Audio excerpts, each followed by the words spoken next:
Eh bien, c'est reparti mes chers spectateurs. Une nouvelle étincelle a embrasé la Maison-Blanche et cette fois, l'air est si chargé de tension qu'on pourrait le couper au couteau. Donald Trump, fidèle à lui-même, a claqué la porte au nez de Volodymyr Zelensky, encore. Mais attention, cette gifle diplomatique pourrait bien tourner la page sanglante du conflit ukrainien, ou alors ouvrir un chapitre encore plus sombre. Du côté de Bruxelles, on frôle la crise de nerfs. Pendant ce temps, Poutine pose ses pions et Zelensky est acculé comme jamais. Que s'est-il donc tramé? Qu'est-ce qui met le feu aux poudres? Et surtout, quelles conséquences pour notre cher vieux continent? Accrochez-vous, l'histoire ne fait que commencer. Il y a quelques minutes, le monde a été témoin d'un moment historique à la Maison-Blanche, comme en février 2025 où une rencontre similaire s'était terminée par un affrontement sans précédent. À l'époque, Trump et son vice-président Jean-David Van avaient publiquement humilié Zelensky devant les caméras, l'accusant d'ingratitude et menaçant de couper l'aide américaine à l'Ukraine. Trump avait déclaré « Vous mettez en danger la vie de millions de personnes. Vous risquez une troisième guerre mondiale. » Et maintenant, Trump a encore durci le ton lors d'un tête-à-tête exclusif où toute la délégation européenne, oui, vous avez bien lu, Ursula von der Leyen, Friedrich Merz, Emmanuel Macron et même le secrétaire général de l'Organisation du traité de l'Atlantique Nord, Mark Rutte, a été écarté. Trump a posé un ultimatum à Zelensky. « Signez l'accord ou nous nous retirons. » L'atmosphère était électrique, les journalistes laissés à la porte et le protocole jeté aux oubliettes. Pas de grande réunion, pas de politesse diplomatique, juste Trump et Zelensky face à face. Pourquoi est-ce si explosif? Pour comprendre, remontons quelques jours en arrière. Récemment, Trump a rencontré Vladimir Poutine en Alaska. Pendant 3 heures, ils ont discuté de la guerre en Ukraine, de compromis et de ce que les deux parties considèrent comme une véritable solution. Alors qu'en Europe, peu croyaient que Trump pourrait obtenir des résultats, des sources américaines affirment qu'un plan a été esquissé. Pas un cessez-le-feu bancal, mais un véritable accord de paix avec des engagements clairs. Cependant, Zelensky, soutenu par Ursula von der Leyen, a déclaré qu'il n'était pas prêt à signer dans les conditions actuelles. Trop d'exigences de Moscou, trop de pression extérieure et trop peu de soutien dans son propre pays. Il a parlé de l'impossibilité de négocier sous la menace des armes et a laissé planer le doute sur sa volonté réelle de discuter. Cela a frustré Trump. Ses conseillers rapportent qu'il était furieux d'avoir investi son temps et son prestige en Alaska, furieux d'avoir fait des concessions à Poutine, et furieux que les dirigeants européens reviennent avec des demandes qui risquent de freiner le processus. Ceux qui connaissent Trump savent qu'il ne tolère pas les obstacles quand il poursuit un objectif. Et son objectif, c'est rien de moins que la paix. Et, soyons honnêtes, une chance historique de décrocher le prix Nobel de la paix. Mais revenons à la Maison-Blanche. Pourquoi Trump écarte-t-il ostensiblement les Européens? L'Union européenne voulait se présenter en force. Ursula von der Leyen, Emmanuel Macron, Friedrich Merz, Giorgia Meloni, le président finlandais Alexander Stubb. Tous devaient montrer à Washington l'unité et la détermination de l'Europe. Leur message était clair. L'Europe veut avoir son mot à dire à chaque étape. Mais Trump les a relégués au second plan. Son message est brutal. Vous avez manqué votre chance. Maintenant, c'est moi qui décide. Du point de vue américain, l'Union européenne n'est pas un moteur de paix, mais un frein.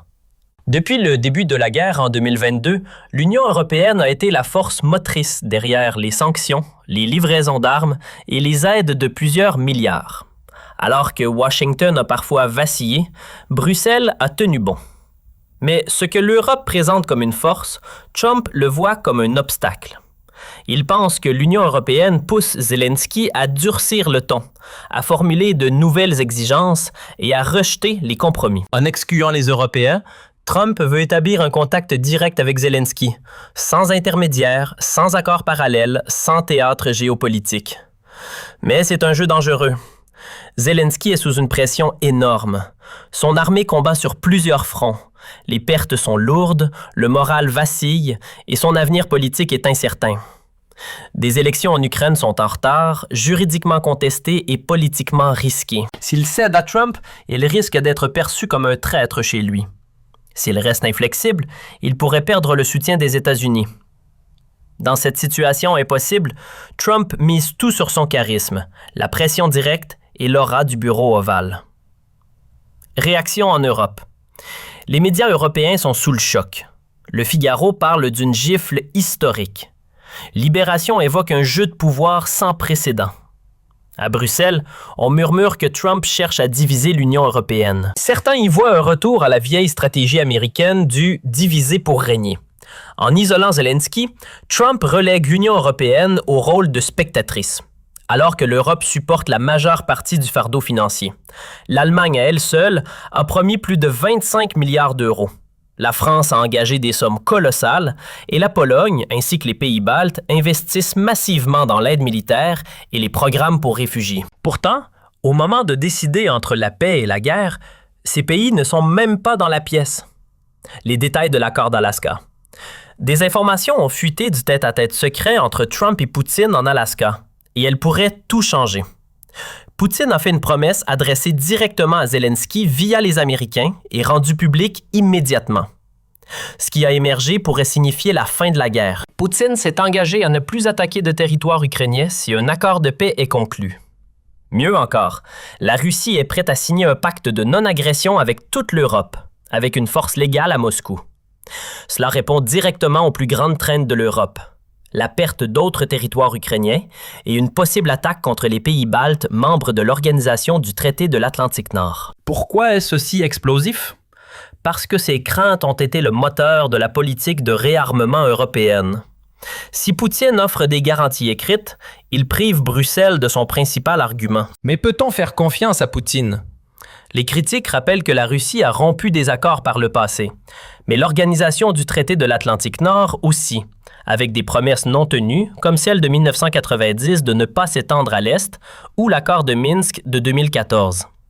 La confiance est une monnaie à double face. Plus brûlante encore, Poutine accepte des garanties de sécurité pour l'Ukraine, mais pas en tant que membre de l'Organisation du traité de l'Atlantique Nord, plutôt via des engagements bilatéraux des États-Unis et de certains pays européens, similaires à l'article 5 de l'Organisation du traité de l'Atlantique Nord, mais sans intégration formelle au traité. C'est un compromis que personne n'aurait cru possible il y a quelques mois, mais il ne fonctionne que si Zelensky signe. Les déclarations choquent. Marco Rubio, secrétaire d'État américain, a été clair. Ce conflit ne va pas s'améliorer. Il va empirer si l'Ukraine ne signe pas maintenant. Après 3 ans et demi de guerre, cela sonne comme un aveu que l'Occident ne croit plus en sa propre victoire. Trump a ajouté que Zelensky pourrait arrêter la guerre presque immédiatement s'il le voulait, simplement en signant. Ces mots ont provoqué une onde de choc à Bruxelles. Ursula von der Leyen, Friedrich Merz, Emmanuel Macron, qui ont martelé pendant des années que seul Poutine pouvait arrêter la guerre, ont vu Trump affirmer le contraire. Pour eux, c'est une humiliation, une catastrophe politique. Les milliards d'aides, les systèmes d'armes, les appels à tenir bon, tout cela semble construit sur du sable. Trump a rappelé que la Crimée est sous contrôle russe depuis longtemps et ne sera jamais rendue, et que l'Ukraine ne rejoindra jamais l'Organisation du traité de l'Atlantique Nord, sapant ainsi l'objectif principal de Zelensky. La pression sur Kiev devient insoutenable. Steve Witkoff, l'envoyé spécial de Trump pour la Russie, a confirmé à CNN que Poutine s'est engagé à ne plus attaquer de territoire si un accord est signé. Et la Russie propose même un pacte de non-agression avec l'Europe garanti par la loi russe. Mais en contrepartie, Poutine exige des garanties de sécurité pour la Russie. Mikhail Ulyanov, représentant russe à Vienne, a écrit sur X que Moscou veut les mêmes garanties que celles offertes à Kiev. C'est le nœud du problème. Pour la Russie, l'expansion de l'Organisation du traité de l'Atlantique Nord vers l'Est est la cause principale du conflit. Sans engagement contre cette expansion, Poutine ne signera pas. Mais qui peut lui offrir cela? L'Union européenne est hostile à la Russie. Les États-Unis utilisent souvent les accords comme des outils tactiques. Angela Merkel a admis en 2022 que l'accord de Minsk n'était qu'un moyen de gagner du temps pour réarmer l'Ukraine. Une déclaration perçue à Moscou comme une confirmation d'un manque de bonne foi occidentale. Les enjeux? D'un côté, une offre qui pourrait mettre fin à la guerre, pas de nouvelles attaques sur l'Ukraine, un pacte de non-agression avec l'Europe, des garanties de sécurité pour les deux parties. De l'autre, une réalité faite de méfiance, de promesses brisées et de calculs géopolitiques. Les États-Unis ont investi 175 milliards de dollars en Ukraine depuis 2022, l'Union européenne encore plus. Pourtant, l'Ukraine est aujourd'hui en pire position qu'il y a 2 ans. Rubio l'a dit crûment. Il y a des choses que la Russie veut et n'obtiendra pas, et des choses que l'Ukraine veut et n'obtiendra pas. Pour l'Union européenne, c'est un séisme politique. Elle a affirmé pendant des années que l'Ukraine ne pouvait gagner qu'avec un soutien occidental uni. Maintenant, son principal allié, les États-Unis, abandonne cette ligne. Pour Friedrich Merz, qui insistait il y a peu sur l'unité transatlantique, c'est une claque. Trump ne pense pas aux intérêts européens, mais à son prix Nobel. Il veut entrer dans l'histoire comme l'homme qui a mis fin au plus long conflit européen depuis 1945, peu lui importe Bruxelles ou la perspective française. En France, cette situation met Emmanuel Macron dans une position délicate. Lui qui s'est érigé en champion de l'autonomie stratégique européenne et du soutien indéfectible à l'Ukraine voit son influence remise en question. Les posts de Macron sur X montrent son engagement à soutenir Zelensky et à pousser pour un cessez-le-feu, mais aussi sa frustration face à l'exclusion de l'Europe des négociations décisives. La presse française, comme Le Monde ou Le Figaro, pourrait qualifier la stratégie de Trump de « coup de force diplomatique », dénonçant une marginalisation de l'Europe. Les Républicains et le Rassemblement national pourraient critiquer Macron pour avoir laissé l'Europe se faire humilier, tandis que la gauche insisterait sur la nécessité de protéger la souveraineté ukrainienne. Macron pourrait tenter de rallier ses partenaires européens pour exiger une place à la table des négociations, mais il risque de se heurter à la réelle politique de Trump vers un sommet trilatéral. Selon des sources comme CNN et Axios, un sommet trilatéral entre Trump, Zelensky et Poutine pourrait avoir lieu dès vendredi prochain, avec l'objectif d'une paix durable. Mais dans ce conflit, de nombreux accords n'ont pas tenu. La dimension psychologique est cruciale. Trump veut être vu comme un faiseur de paix, conscient que ses électeurs en ont assez des guerres sans fin et qu'un succès diplomatique renforcerait ses chances pour un second mandat. Provoquer l'Union européenne est un bonus pour sa base. À Paris et Berlin, l'inquiétude grandit. Macron met en garde contre une diplomatie solitaire et von der Leyen insiste sur la responsabilité européenne. Mais si Trump convainc Zelensky, l'Union européenne n'aura d'autre choix que d'accepter l'accord, qu'il lui plaise ou non. Pour l'Ukraine, cela pourrait être la dernière chance de paix avant un nouvel hiver, avant que d'autres villes ne soient détruites, avant que le pays ne sombre davantage dans le chaos. Pour l'Europe, c'est un possible cessez-le-feu, mais au prix d'une remise en cause de sa stratégie des dernières années. Pour Trump, c'est l'opportunité d'un triomphe diplomatique. Zelensky signera-t-il, ou poussé par les faucons européens, choisira-t-il l'escalade? Le temps presse, et chaque jour sans décision coûte des vies. La question pour vous, la décision de Trump d'exclure l'Union européenne est-elle un coup de génie pour la paix ou un jeu dangereux qui affaiblit l'Europe et renforce Poutine? Partagez votre avis car c'est de l'avenir de l'Europe qu'il s'agit.